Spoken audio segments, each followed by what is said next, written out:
السلام علیکم ورحمۃ اللہ وبرکاتہ۔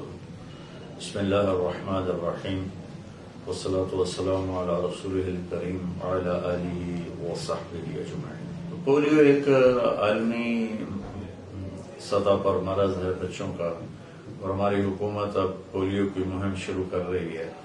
اس کے بارے میں غلط قسم کی باتیں آ رہی ہیں لوگوں کی طرف سے، تو یہ نامناسب ہے کہ یہ غیروں کی سازش ہے، یہ کافروں کی سازش ہے۔ سعد بن ابی وقاص رضی اللہ تعالیٰ عنہ 10 بڑے صحابہ میں ہیں جن کے بارے میں 10 مبشرہ کہا جاتا ہے۔ ان کو مکہ مکرمہ میں آخری حج میں ہارٹ اٹیک ہوا، تو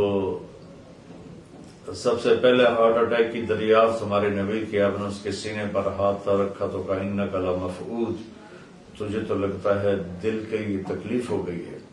پھر آپ نے حارث بن کلدہ، یہ طائف کے تھے اور بہت بڑے طبیب تھے، انہوں نے ایران میں جا کر طب کو سیکھا تھا، نیشاپور فارس میں جا کر اس میں مہارت حاصل کی تھی، اور ابھی تک وہ اسلام نہیں لائے تھے۔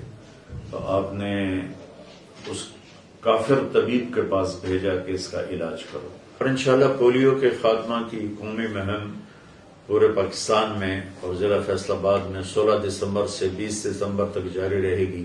اس دوران پولیو ٹیم کے لوگ آپ کے گھر آئیں تو آپ ضرور اپنے بچوں کو، چھوٹے بچوں کو پولیو کے قطرے پلائیں تاکہ وہ اس بیماری سے نجات پا سکیں۔ اللہ تعالیٰ ہم سب کو اس کی توفیق دے۔